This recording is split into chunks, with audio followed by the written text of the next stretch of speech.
Olá, começamos mais um TV Cidadã. Nossa entrevistada de hoje é Marta Barbosa, ela que é coach e também praticante de uma arte que é o Jin Shin Jitsu. Falei certo, Marta? Certíssimo, Isa. Treinei um bocado.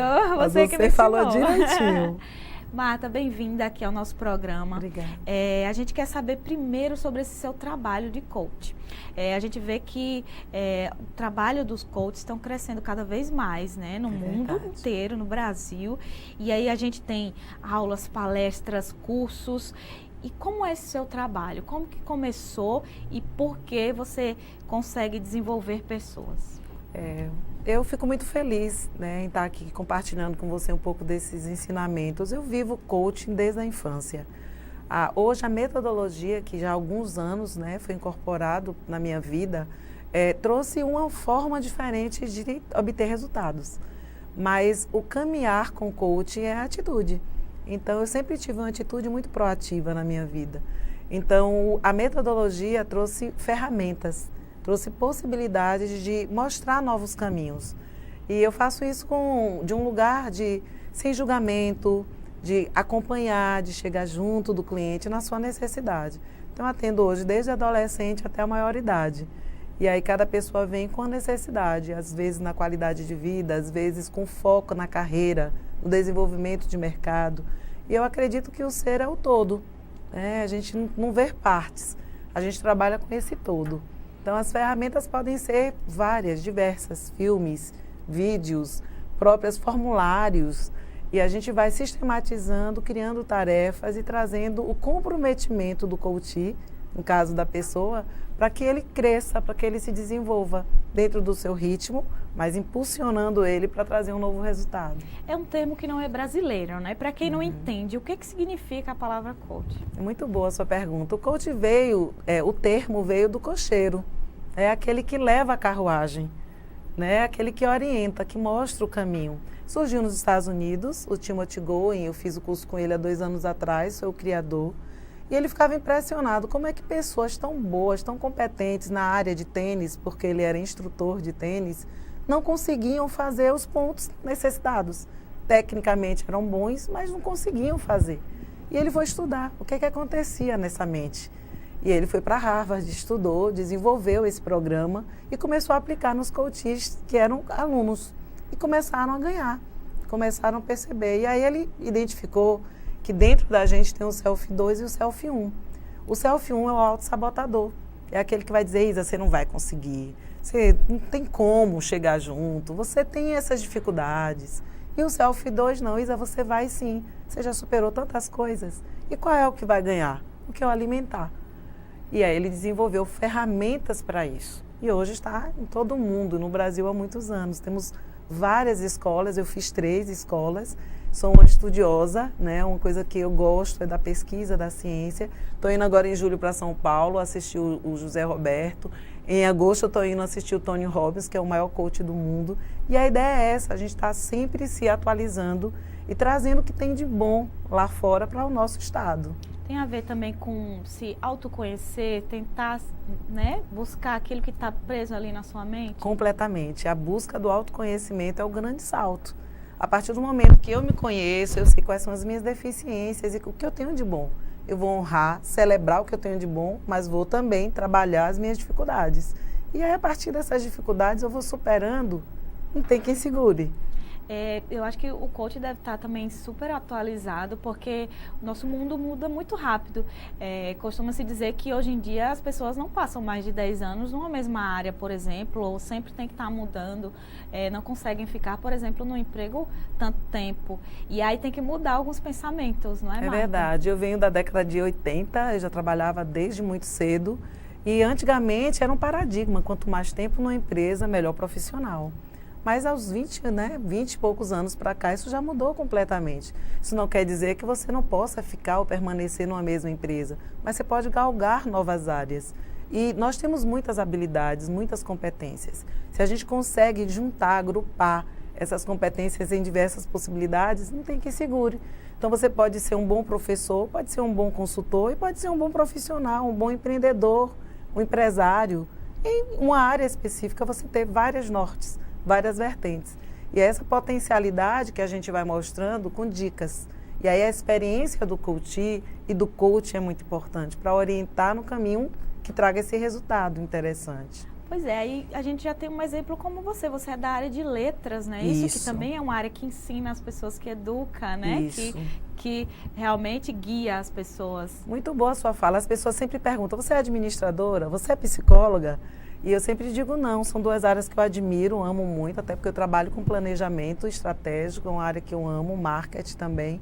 Trabalho muito na área do comportamental, mas não sou nenhuma das duas áreas, eu sou educadora. E como educadora eu fui buscar, então eu fiz a primeira pós em administração e gestão de pessoas, a segunda em pedagogia organizacional, a terceira em planejamento e marketing e fiz um mestrado na área de educação. Então essa busca pelo conhecimento é que vai fazer com que a gente vá tendo nortes e vai ampliando essa percepção. A minha formação inicial, que foi letras, eu nunca dei aula de português, nunca dei aula de inglês, pelo contrário. Mas me abriu portas para que eu pudesse engrenar em outras pós, em outras possibilidades, em outras formações e que me trouxe até aqui. E continua educando. Isso, porque a educação ela está dentro do nosso lar, ela está com os nossos amigos, ela está no dia a dia com a gente, a nossa própria autoeducação. É algo que está constante na vida da gente. E como a gente falou, né, se reeducar também é muito importante, né, nos dias de hoje, porque um pensamento que antigamente era toda a sociedade, hoje em dia tem que mudar, né, quebrar paradigmas, né. Essa fala foi ótima, porque o grande desafio dos nossos coaches é sair de trocar hábitos. Hábitos que não são legais, hábitos que vieram de padrões limitantes, padrões familiares, padrões da sociedade, por novos hábitos. E essa transição é o grande desafio, porque aí você precisa ter muito foco, você precisa ter muita atenção, porque em algum momento você vai retomar, você vai voltar a algum padrão que não traz um bom resultado. Procrastinar, desorganização, administração do tempo. Então as pessoas perguntam, como é que você dá conta de tanta coisa? Administrando o tempo. Né? E aí tem que ter tempo para tudo. Então, a família é importante, os amigos são importantes, a espiritualidade é importante, o financeiro é importante, o trabalho é importante e o seu lazer, né? A sua busca. Então, se você consegue administrar bem essa tríade do que é importante, do que é urgente, do que é circunstancial, ninguém te segura. E é ter foco, né? Muito foco. É outro grande desafio, porque as distrações vão te convidar para sair desse foco. E aí você precisa ter atenção e dizer, poxa, isso aqui não vai me fazer bem. Hoje em dia, quando a gente fala em distração, a gente lembra logo da primeira, que é a internet, né? Que é o celular ali. E a gente vê muito isso, né? Até as pessoas no trabalho ali e tal, e estão perdendo tempo de estar organizando as suas vidas um pouco, né? Eu acompanho 160 adolescentes em uma escola privada aqui do estado, e é impressionante quando a gente elabora a tríade do tempo, a gente percebe o quanto eles perdem tempo nas redes sociais. E normalmente é 30% do dia, 40% do dia. Imagine, o dia tem 24 horas, 40% eu estou jogando fora e não vai mais voltar. Isso não quer dizer que as redes sociais não tragam aplicativos interessantes, conhecimento maravilhoso, eu utilizo, mas a gente precisa ter muito cuidado. Muitas vezes a gente começa a utilizar e 24 horas no ar, deitada numa cama e a vida está lá fora acontecendo. E a gente trabalha muito, o Enem, o resultado, a prova. E esse adolescente, ele começa a perceber que pode ser diferente. Ele pode tirar 2h20, 2h40 distribuída durante o dia e ele vai olhar a rede, ele vai pesquisar do mesmo jeito. Ele vai se relacionar, mas de um outro lugar. Pois é. Aí você falou sobre essas questões da mente, né? Do que a mente tem a parte ruim, que sabota você mesmo, e tem aquela que confia ainda em você, no seu tato, na sua inteligência, em quem você é realmente. Aí eu quero perguntar a você qual a importância da inteligência emocional, né? De se escolher isso e de se ter uma inteligência emocional, né? É muito bom. A inteligência emocional é o nosso equilíbrio. O que a gente vê hoje é muito profissional, tecnicamente excelente, maravilhoso. Eu olho currículos e digo, nossa, que profissional fantástico. Na hora da entrevista, na hora de uma dinâmica, o emocional completamente infantilizado. Muitas vezes uma dependência emocional imensa dos pais. Então, a gente tem percebido hoje que essa nova geração, ela precisa trabalhar muito e os pais precisam ajudar os seus filhos. Porque o que aconteceu? Eu vim de uma geração que o pai olhava, a gente ficava quieto. Eu venho de uma geração que a gente dizia, deu a palavra, tem que cumprir. E hoje a gente se perdeu um pouco nisso na hora de educar. Eu tenho um filho de 17 anos e eu sei o que é um desafio diário de estar educando, mostrando o caminho. E aí o pai vai para a culpa, porque ele trabalha o dia inteiro, ele não tem tempo para os filhos. E quando tem um pouco de tempo, está nas redes, está na mídia. Muitas vezes eu chego em restaurante e tem pais, cada um com um celular. E aí esquece que aquele momento é um momento de educar, de lazer, de demonstrar o afeto. Então a inteligência emocional ela vai trazer uma nova atitude. Daniel Goleman é fantástico nisso. Quando ele mostra que a inteligência emocional vai fazer com que a gente perceba, se auto-perceba o que a gente precisa melhorar. É verdade. Aí agora eu quero perguntar para você se o coach descobre talentos também, né? Porque às vezes vem uma pessoa para você, né? O coach, né? Que é quem está lá recebendo esse auxílio seu, toda essa orientação. E aí ele não sabe para onde ele vai. Ele não sabe para onde ele vai, ele não sabe realmente qual o talento dele escondido. E aí como é que você consegue ter esse feeling? Nós temos uma ferramenta chamada Identificando Valores. E nessa ferramenta a gente identifica os seus valores, as suas habilidades e suas competências. E a partir daí a gente começa a trabalhar atitudes, atividades, tarefas que fazem um reforço para o que você já é. Porque na verdade todos nós temos muitos talentos. O que acontece é que a gente vai ao longo do tempo se aprisionando nas caixinhas. Nós temos vários teóricos na área do empreendedorismo e uma das coisas que os teóricos falam, a criança nasce empreendedora. Aí o que é que a gente faz? Diz a criança, não pule senão você cai, não vai para lá, você vai se machucar. A gente o tempo inteiro poda, vai podando. E aí quando vira adolescente, vira jovem, vai para a vida, arranja emprego, se jogue. E aí fica muito confuso tudo isso, né? Não criticando os pais, porque a gente sempre tem a melhor intenção, proteger, né? Quanto pais, né? De proteger, de ajudar, de orientar. Mas a gente precisa trazer impulsionar. E o que a gente tem feito muitas vezes é ficar no medo. Medo do assalto, medo de ir para a rua, medo. E isso dificulta. Então hoje quando a gente vê um adolescente pegando ônibus, nossa, você deixa, né? Eu peguei ônibus a vida inteira e N adolescentes pegam ônibus, né? Então, o que a gente precisa ensinar a se proteger, porque esse adolescente vai para uma faculdade, esse adolescente vai trabalhar, esse adolescente vai morar fora, às vezes em outro país. Como é que ele vai aprender a se proteger se a gente o tempo inteiro está ali, né, na autoproteção, né? Ali, né? E aí a gente dificulta esse processo desse empreendedorismo, de trazer essa atitude empreendedora para a vida. Eu li recentemente na internet um pai falando sobre uma coisa simples, que era, por exemplo, o álbum da Copa do Mundo, que ele detectou que alguns pais estavam colecionando para o filho, já entregando o álbum, né, completo. E fazendo as trocas para a criança e não deixava a própria criança se desenvolver ali, né? Que seria um exemplo de empreendedorismo, de, né? Negociar. A gente faz isso o tempo inteiro, então essa sua observação é muito pertinente. E alguns pais fazem ainda uma dificuldade ainda maior, já liga, já solicita as figurinhas para já completar. A criança não experimenta. Um esquema, um sistema que eu fiquei impressionada. Essa criança vai para a vida e nem tudo vai ser fácil, não vai ter troca, ela não vai saber negociar, articular, dar limites. E essa inteligência emocional, como é que ela vai se desenvolver? Até faltar algumas figurinhas seria tranquilo, né? Sim, seria na vida não se vai ter tudo. A vida é uma coxa de retalhos, né? Então, em algum momento pode faltar um pedaço e faz parte do processo de aprendizado, né? É verdade. Aí você me disse que trabalha com adolescentes e eu quero saber mais sobre essa sua área de atuação. O coach pode trabalhar em que partes? No sistema público, no governo, na parte privada? Diz para mim. Olha, Isa, eu sou muito eclética. No serviço público eu faço isso desde 2014. Eu sou apaixonada pelo serviço público, eu acredito na possibilidade de interagir, de trazer um diferencial.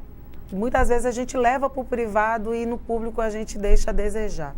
Então eu fiz esse trabalho com 38 líderes na maternidade Santa Mônica e agora eu estou trabalhando com 40 servidores, né, na maternidade Santa Mônica com Coach Life, Coach Qualidade de Vida. Então, a gente trabalha numa maternidade de alto risco, onde a tensão é muito grande, né? A pressão é muito grande. E a gente precisa trazer essa qualidade para os nossos servidores. Então, esses encontros acontecem a cada 15 dias e a gente faz coletivamente.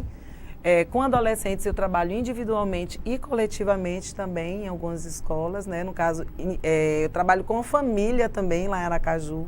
Trabalho em Porto Alegre também com outros grupos e trabalho no individual. É um leque muito grande, É um leque né, muito Marta? grande. Marta, já a gente vai falar mais sobre a sua área de atuação, também falar sobre essa arte que você aí pratica, que é o Jinshin Jitsu, já depois do intervalo. Até mais.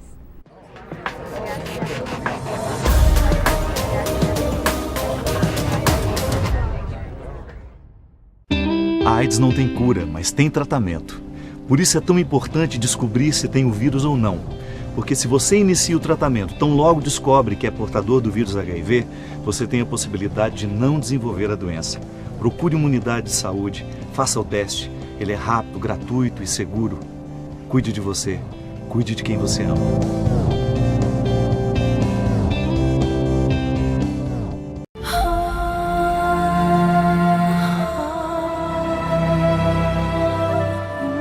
O que é urgente para você? Para muita gente, a prioridade é vencer a pobreza.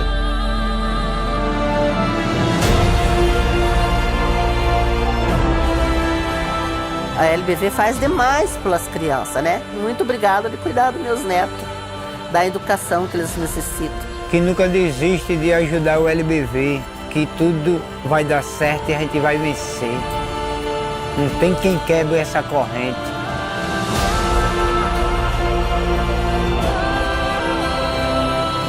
Quando a LBV chamar, diga sim.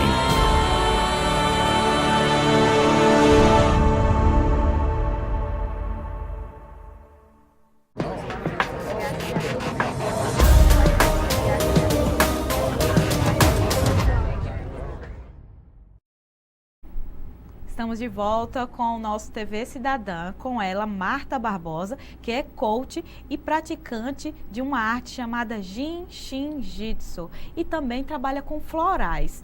Eu quero saber, a gente estava falando no bloco anterior, sobre o seu trabalho de coach, essa técnica que desenvolve pessoas, né? Descobre talentos, orienta, conduz as pessoas, educa principalmente. E aí eu quero saber como é essa arte e como é que você consegue juntar tudo isso, né? E também os florais. Isa, quando eu iniciei há 8 anos atrás, usando a ferramenta coaching, eu percebia que para alguns coaches era muito difícil, desafiador demais fazer algumas mudanças. E eu ficava buscando, poxa, de que forma eu posso auxiliar, de que forma eu posso trazer outras ferramentas para contribuir, para que esse processo seja mais rápido, que esse processo traga um resultado mais eficiente. E na época eu já utilizava o Jinshin Jitsu para mim. Eu conheci essa arte através de um médico, o Dr. Rogério, do HCO. Ele me indicou para minha mãe, na verdade, que estava em estado terminal. E o resultado na minha mãe, ela faleceu, ela, né, era o processo dela natural, mas ela foi com mais qualidade. E na época eu fiquei muito deprimida, eu fiquei muito mexida com toda a perda. E eu comecei a utilizar em mim. E fiquei impressionada, eu tinha um cargo alto, eu era pró-reitora de uma universidade. E era muito difícil, como é que eu conciliava isso tudo? A perda familiar, a responsabilidade de um cargo alto no serviço público e essa transição, essa mudança para esse novo.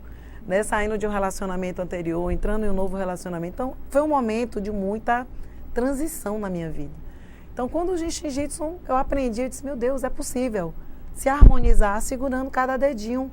Sair da ansiedade segurando o dedo polegar. A base são os dedos, né? Isso. Você pode abraçar o dedo polegar e vai te ajudar a ansiedade, a atitude de ansiedade.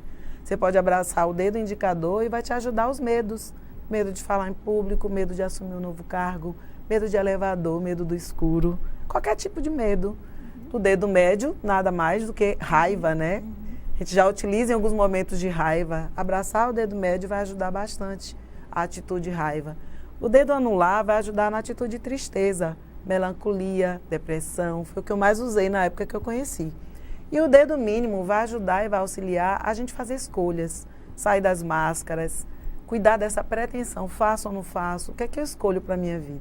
Então, segurar cada dedo um pouco, manhã, tarde, noite, já começa a te trazer uma qualidade fantástica. E eu fui fazendo isso comigo.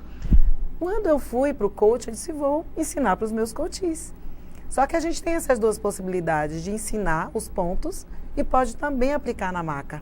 Hoje nós temos muitos praticantes aqui no estado de Alagoas, mais de 20. E eu comecei a aplicar. Então, quando eu aplicava, o cliente dizia: ai, Marta, consegui fazer tudo essa semana. Ah, resolvi tudo. Saí daquele lugar do medo. Eu disse: poxa, é muito legal isso. E aí depois veio o floral. A pessoa diz: ah, eu estou em desarmonia, eu não estou conseguindo. Então, entrei com floral também. Então, são práticas complementares, integrativas, que cuidam do ser nessa totalidade. A gente sai do mental e vai para a ação a partir do nosso orgânico. Então, trabalho o corpo físico, a mente e as emoções ao mesmo tempo. Então, você se sente muito mais fortalecido, muito mais seguro para fazer a mudança. E aí você me falou dessas práticas complementares que já são aceitas também pelo Sistema Único de Saúde, né? Isso. Você trabalha também nessa área? Trabalho. Na Santa Mônica eu faço as oficinas há 4 anos. Inclusive, nós ganhamos o prêmio de inovação, né, na Secretaria de Planejamento em 2º lugar no ano passado. Para quem está nos assistindo pela internet, a Santa Mônica é uma maternidade de referência aqui no estado de Alagoas, né? Isso, e de alto risco. E nós fizemos, e vou dar um exemplo de uma servidora que ela estava com a glicose em 600, precisava fazer a cirurgia por conta da diabetes, ela estava com dificuldade na visão, nenhum medicamento conseguia equilibrar e ela dizia: Marta, o que é que eu faço? Eu ensinei a postura para ela, ela fez 42 dias e voltou e disse: Marta, minha glicose baixou para 120, eu vou poder fazer a cirurgia. Então foi fantástico, ela deu depoimento para esse prêmio, para a inovação, ela chorou na hora e a gente se emocionou também. Coisa simples de fazer, é tão simples que às vezes as pessoas não acreditam. Ah, é bobagem, como é que eu vou segurar um dedo e ficar bem na minha mente? É. E aí eu sempre digo assim, eu também não acreditava, eu também era cética. E eu sempre coloco: faça. Existe hoje esse núcleo na Universidade Federal de Alagoas, na UFAL, existe no Albert Einstein Hospital, Sírio-Libanês, existe como prática dentro, né, da cartilha do Ministério da Saúde. São possibilidades da gente entrar em harmonia e isso não impede do tratamento convencional. Eu faço meus exames preventivos, eu vou para os meus médicos, eu tomo remédio caso precise. O tratamento não impede que o outro funcione. Ele complementa, ele integra, né, trazendo essa totalidade. Quando você começou lá atrás, né, que foi por um momento triste da sua vida, você imaginaria que ia ganhar um prêmio e ia transmitir para outras pessoas essas técnicas? Olha, você falou uma coisa que me tocou, porque a minha vontade é falar para um máximo de pessoas no Brasil e no mundo.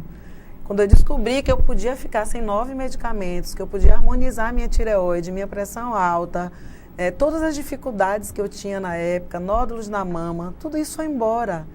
Eu estava na época com 41 anos e eu tomava 9 medicamentos. Eu disse: meu Deus, isso é mágico, isso é muito bom. Por que as pessoas não têm acesso a essa informação? Por isso que a gente dá palestras, a gente entra, convidam, a gente vai para o Selma Bandeira, para a Associação Família dos Anjos, a gente vai para todas as maternidades. Semana passada estava no Hospital Elvio Alto e a gente vai falando aonde a gente recebe o convite. Essa arte tem origem no Japão? É uma arte inata, você já nasceu com ela, então você está aí segurando o seu dedinho. Você não tem a consciência ainda do que, para que serve, mas o seu corpo já sabe. Então, a gente está numa fila de banco. No momento eu estou com frio. Nosso estúdio é bem frio. Segura o centro da palma da mão que vai aquecer. É verdade. É o termostato do corpo. É verdade. Eu sinto quando eu estou em cinema, por exemplo, né? E ajuda muito. Você pode viajar para um outro país. Agora já sei. E você pode se cuidar, você pode estar no interior. Ah, estou com uma sensação ruim. Você já vai saber. Então, nós ministramos cursos, oficinas, palestras. No dia 11, agora vamos fazer uma palestra gratuita para a comunidade. A ideia é que acesse as pessoas, que chegue até as pessoas. Eu queria saber como é que você explica para as pessoas, você disse que realmente é uma técnica complementar, as técnicas também do floral, né, e do Jinshin Jitsu, mas como que as pessoas estão lá trabalhando, né, aquela coisa que o mundo é o foco, que o trabalho é o foco e tal, e realmente acreditar, né? Como você disse que muitas pessoas não acreditam. Mas o ser humano é um todo, né? Você começou aqui me dizendo no primeiro bloco que o ser humano é um todo. Tem que prestar atenção também em outras coisas que não sejam remédios, que não sejam internet, que não estejam ali, que estejam um pouco escondidas e que ela preste atenção. A arte, quando você me perguntou se ela vem do Japão, a origem dela é inata, está em todos nós, mas teve um japonês que redescobriu o Jiro Murai, lá há mais de 100 anos atrás. E ele ficou impressionado com a arte na vida dele e se auto-aplicou e foi buscar conhecimento. Durante 50 anos ele estudou para trazer essa arte da forma mais simples para a gente. E a Mary Burmastern, ela trouxe de lá do Japão para o Ocidente. Ela trouxe para os Estados Unidos esse presente, que hoje está em mais de 42 países. Essa questão da autocura, do autocuidado, muitas vezes a gente também fica no mental. Eu preciso me cuidar, eu preciso melhorar, que também é mente. Quando a gente começa a se auto-aplicar, a gente sai desse lugar. A gente começa a tocar em um dedo ou em uma parte do corpo pela consciência de que eu preciso. E aí eu vou fazendo isso de uma forma tão natural que não entra mais como um dever, o tem que. Naturalmente você vai fazendo. Eu estou com minha mão parada, toco no centro da palma da mão, vai trazer foco, equilíbrio. Eu vou fazer um concurso público, eu vou tocar nesse ponto e vai me trazer autoconfiança. Então eu vou assumir um novo cargo, autoconfiança. Eu vou entrar em uma reunião, né, com pessoas num nível hierárquico bem maior, eu estou um pouco inseguro, eu vou segurar no mesmo ponto. E aí esse ponto vai me ajudar também para o estômago, para o intestino, e vai ajudar um monte de coisa. Então, o prestar atenção aos sintomas, porque o corpo ele sinaliza o tempo inteiro. Muita gente diz, eu tenho muita enxaqueca. É um sinal, o corpo está dizendo, pare, diminua, se cuide. O que a gente faz? A gente não ouve. E aí esse sinal vai ficando mais desafiador. E aí em algum momento a gente vai ter que parar para resolver. Então, se a gente pode fazer isso de forma preventiva, por que esperar se tornar um sinal mais duro, mais difícil? E aí a Mary Burmastern, ela diz assim, não seja vítima, né? Então a gente vai muito para a vitimização, a minha história de vida é muito difícil, tudo é muito complicado. E ela diz assim, não existem vítimas, e sim voluntários. Eu vou ser vítima até o momento que eu disser que quero ser. Quando eu assumir a minha vida, o leme da minha vida, eu saio desse lugar. E é muito gostoso de estar, viu, Isa? Que bom, que bom. E é muito interessante a gente aprender com você também, né? Porque você quer ensinar, você quer levar para as pessoas isso. Isso é amar pessoas, né? Eu amo demais. Meu propósito maior é ajudar, orientar e mostrar caminhos. Então, na Santa Mônica, a gente faz 2 oficinas gratuitas por mês. E é aberta à comunidade. Que bom, então já que você falou dessas oficinas gratuitas, eu vou colocar o teu e-mail ali, né, que é marta.al.barbosa@uol.com.br e tem o telefone também, que é o 991231880. Quem quiser saber mais sobre as oficinas, quem quiser saber sobre o seu trabalho de coach, quem quiser saber sobre as técnicas do Jinshin Jitsu e falar com você, né? Isso. E vai ser o maior prazer, eu respondo tudo, eu entro nas redes sociais também, eu respondo. E a gente vai fazendo essa interação, porque é muito bom estar dentro do propósito. Tem evento também, né? Sim, tem vários eventos acontecendo. No dia 4 de julho, a gente está trazendo um instrutor lá do Havaí, um dos instrutores mais antigos do Jinshin Jitsu. Ele vai estar falando para a comunidade no dia 4 de julho, às 19 horas, lá no EMEL.